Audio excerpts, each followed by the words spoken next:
Hello everyone, this is Daily Kenji here again. Good to see you all. Alright, how is everyone doing? I just had a very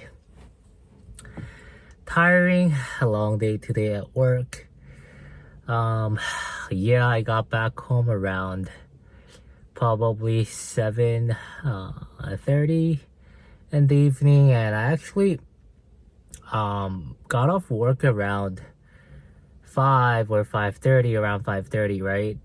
But I wanted to avoid the traffic, so I decided to just go to Starbucks nearby and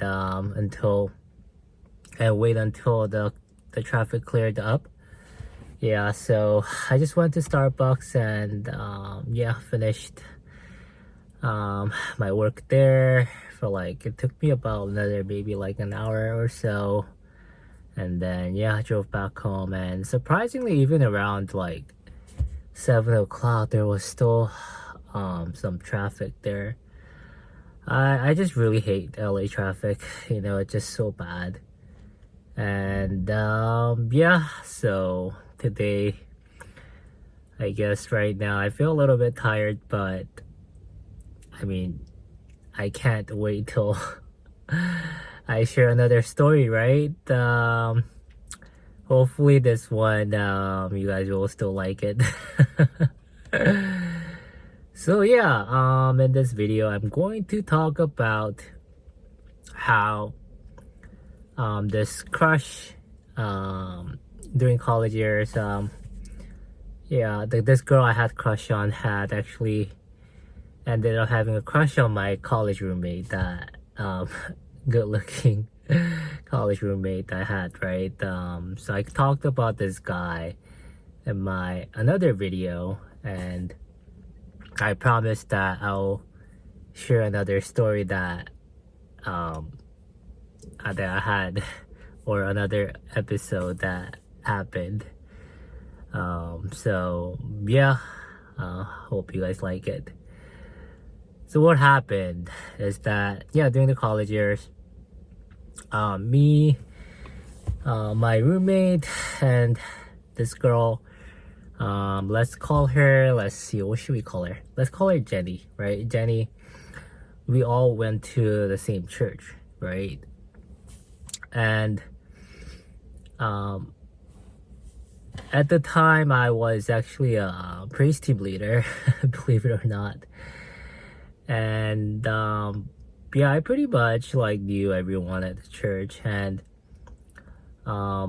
this is actually this Jenny, yeah, I actually brought her to our church, right?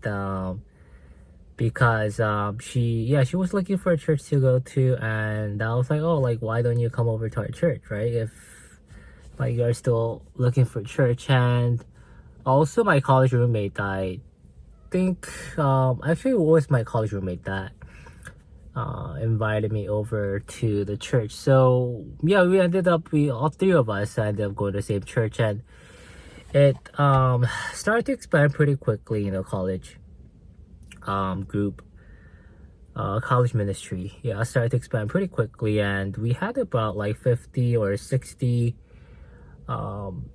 yeah, people from our school, right? Which is huge actually, for a Korean church. But anyways, yeah, so we all went to the same church, and honestly, as soon as I first saw her from a club, so I actually met her at a Christian club on campus, right? It's called KCCC. And yeah, I met her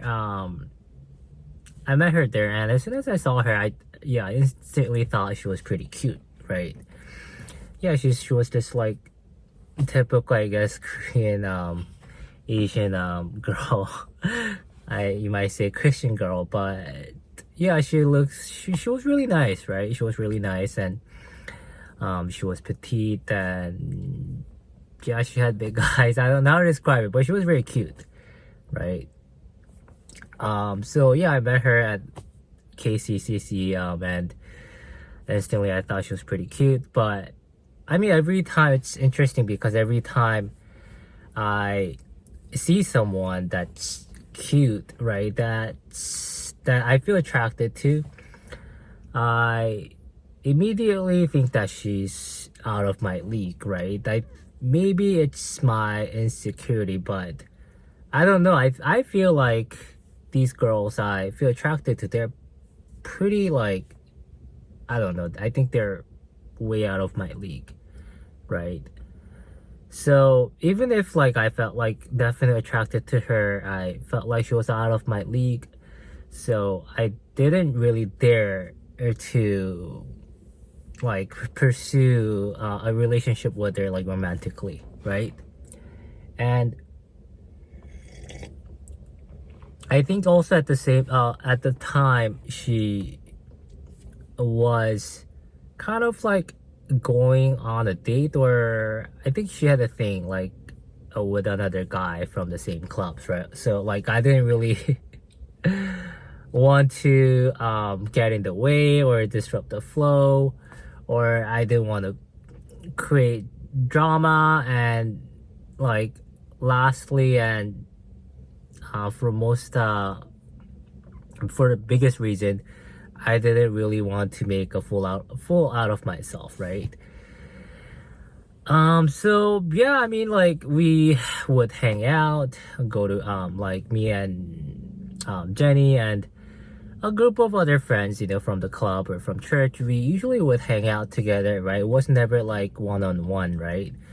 So it was always like every time we would hang out, it was like a group thing. And I guess I never really expressed to her that, or even hinted at her that I was interested in her, right? And I think also you kind of know, right? From based off of like body language, how they talk to you. I think you kind of get a clue, right? Whether that person um, sees you kind of like as a potential romantic partner or not, right? Um, I don't think I'm that clueless. So um, that's what happened. So I never even really bothered because I instantly knew that she was way off my league, and I felt like I had no chance. But anyways, so it was all like, it was always like, what do you call, like friendship, like hangout, right? And then one time on a Sunday, right after we were done with service, and my roommate had a car, this good looking college roommate. He had a car, so yeah, he drove us back home. And I think, yeah, we came back to our dorm room after church that day. And I think I was just like really tired, so I think I fell asleep right after. It was like in the afternoon, probably around like 3 or 4 in the afternoon. And yeah, I fell asleep like right after. But soon after I fell asleep, I actually wake up to my roommate talking to someone on the phone, right? Because he was like talking pretty loud. And I happened to, I guess I didn't really mean to eavesdrop or anything, but like he's, I mean, we're in the same room, right? So I just happened to hear his conversation, right? Because it's right there. And at the time, like he was on the phone, like I didn't know who he was talking to, but it sounded like it was a girl, right? And it sounded like he was flirting, because I think he was saying something like, oh, like, why did you call me? Like, we already saw each other at the church. Like, you miss me already? Kind of like that, right? Like, very flirty, very lighthearted. I don't know, kind of like teasing way of like conversation. And I was like, man, this guy's like talking to the girl again, right?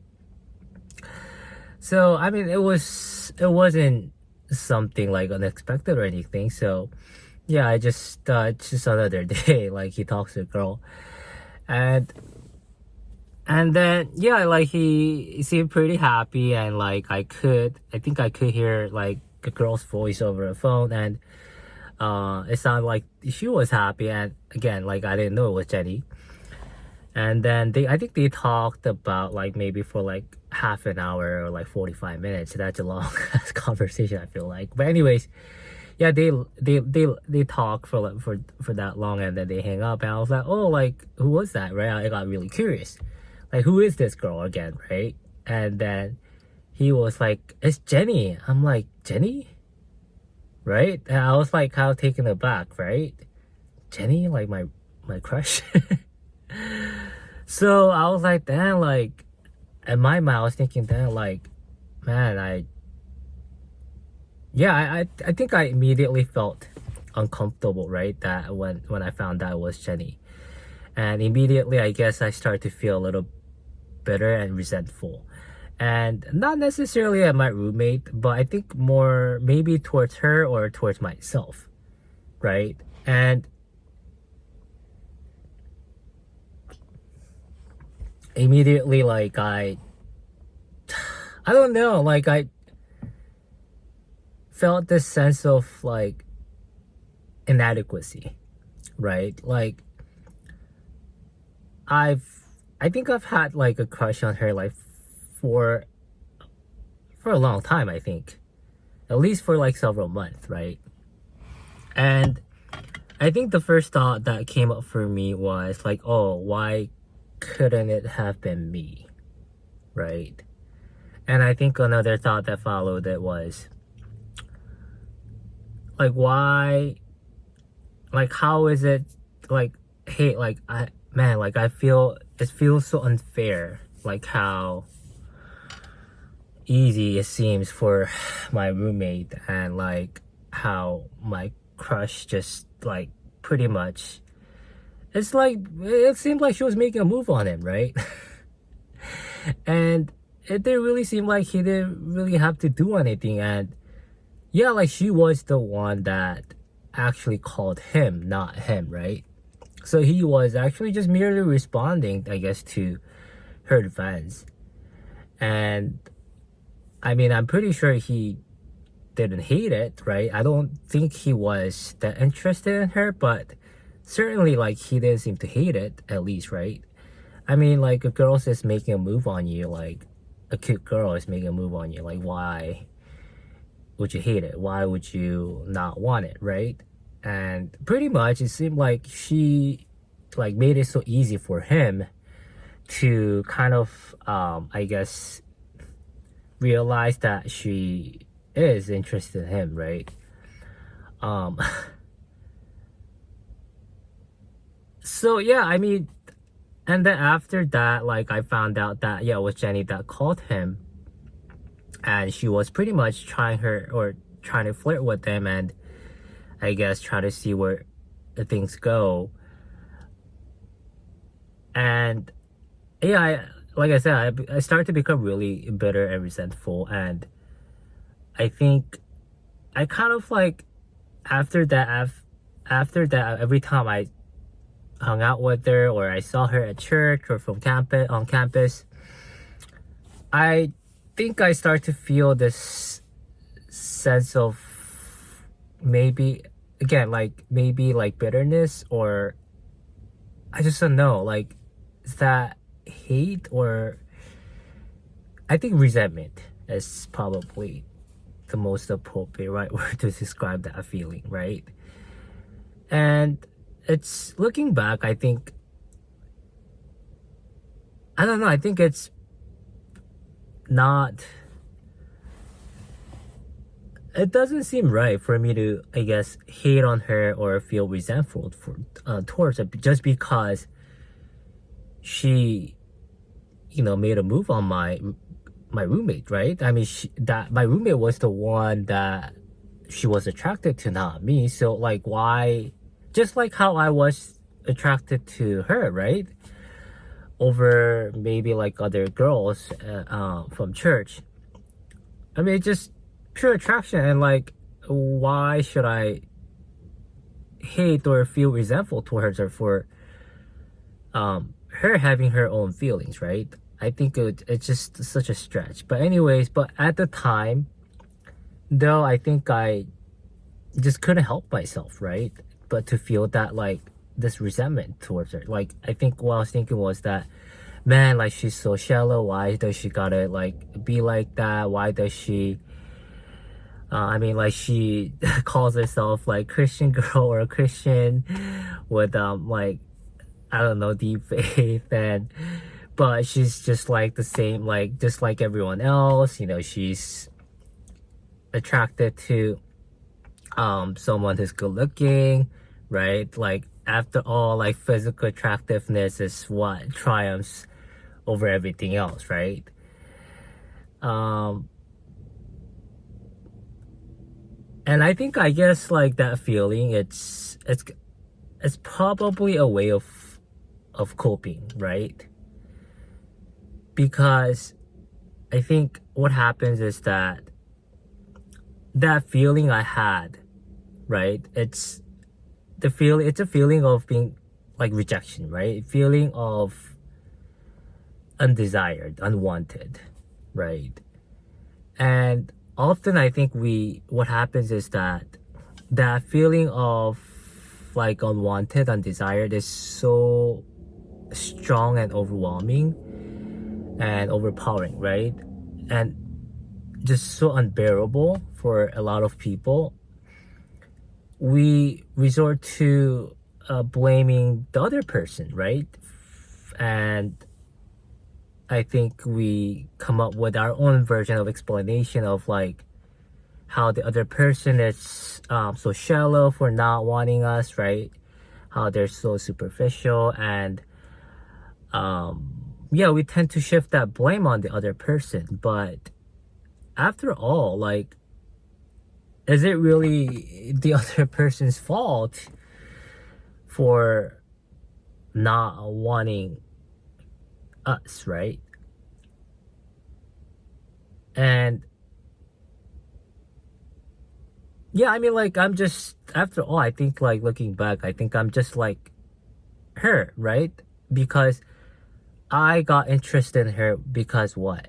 I was physically attracted to her, right? It wasn't necessarily her personality or anything else, right? For me to be attracted to her to begin with. Um,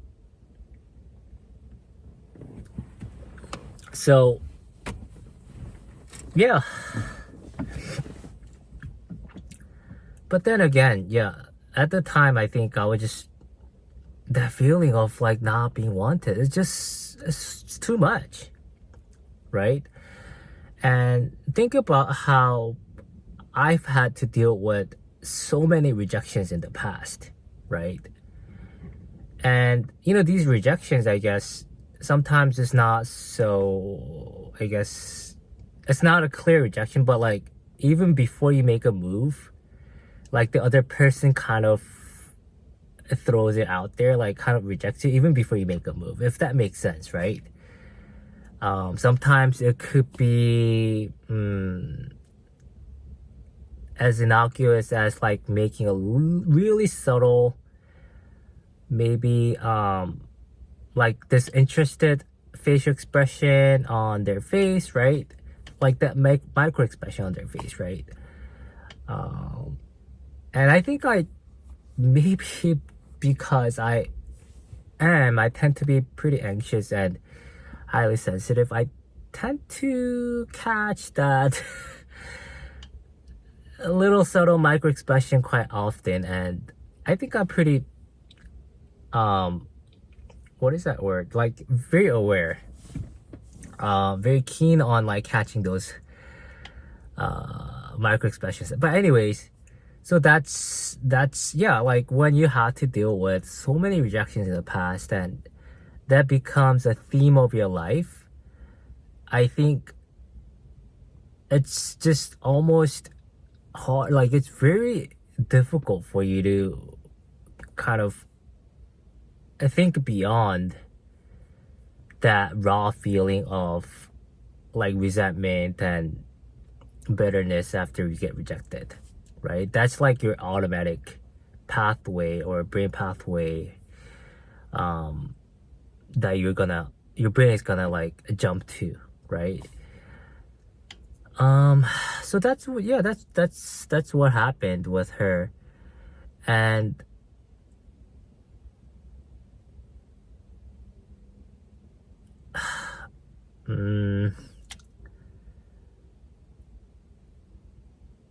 yeah, that's I guess I don't really have any more to say other than that. And we we never really, throughout those 4 years of college, I think it never really happened. I guess I was never really able to have that same level of, I guess, romantic interest from her as my college roommate did.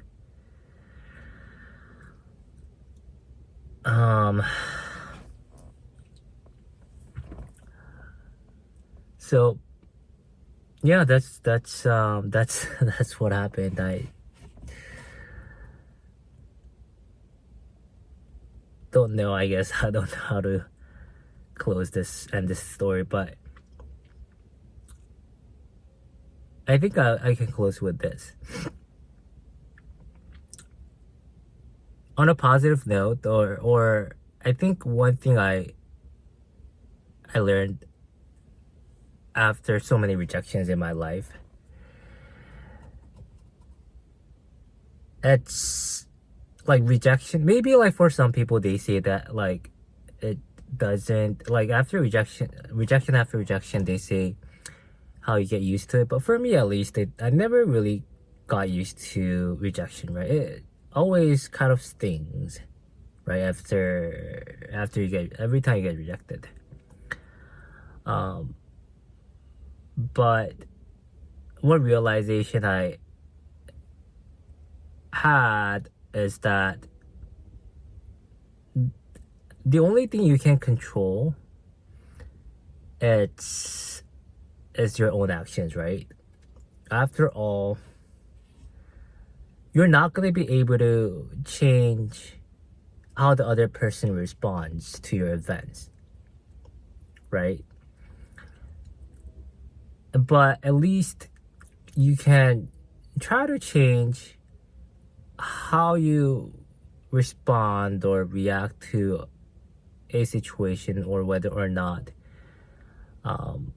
you make a move on a girl, right? And for you to make a move on a girl, it takes a lot of courage, right? Sometimes it takes a lot of boldness too, right? And sometimes it really takes a lot of mindset of like, I don't give a fuck, right? Like, I don't care what happens, like either way.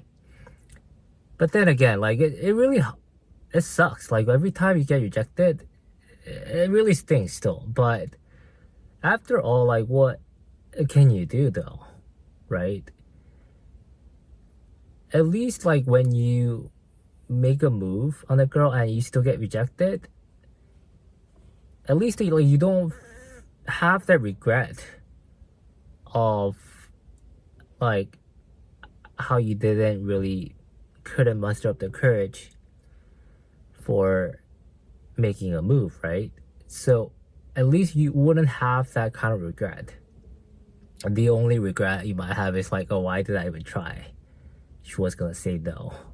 But at the time you didn't know that. You didn't have that information. And yeah, like based on, at least like on my past experiences and past rejections, there were a lot of times actually I didn't make a move actually, right? And those times I think I always had regrets later.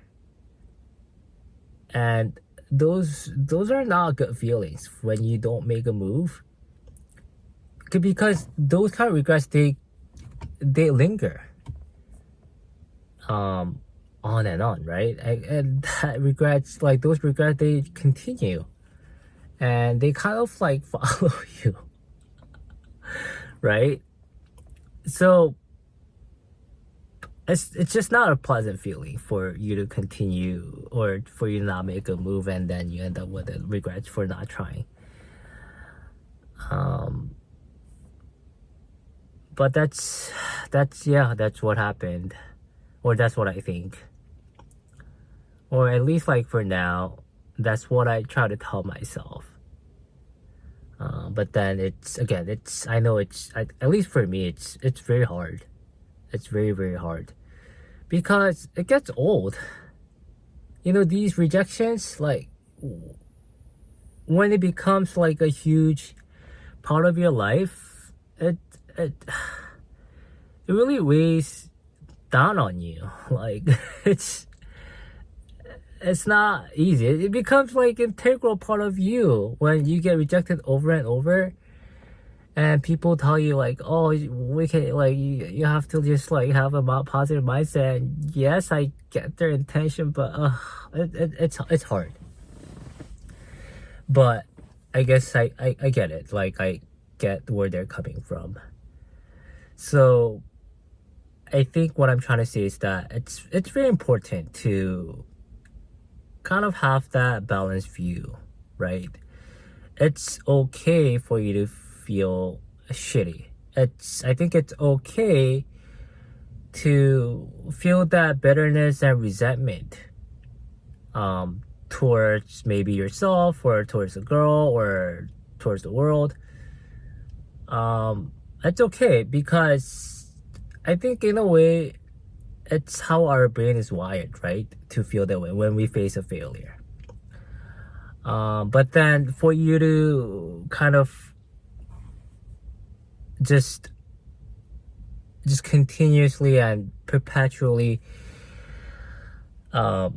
simmer through those negative feelings like bitterness and resentment, that's when things can get really tricky and become really dark.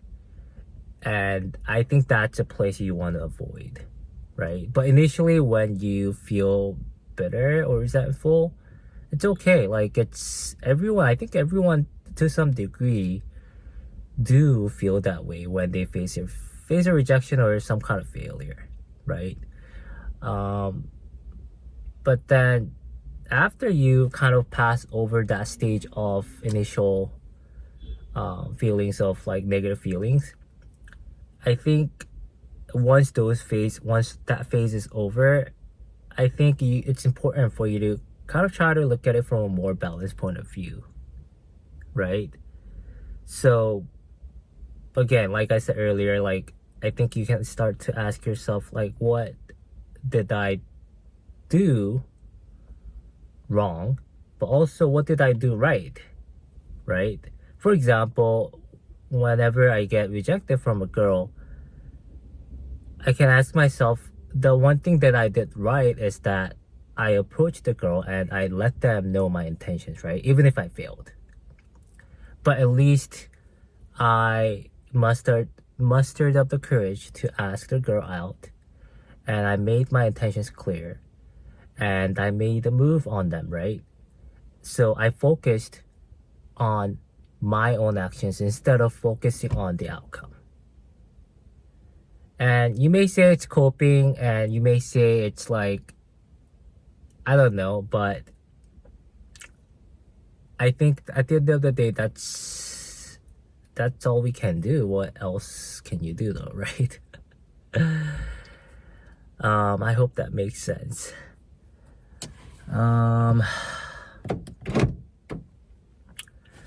So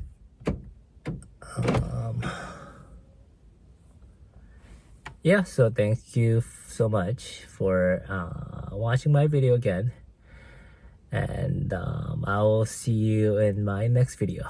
All right, take care, bye.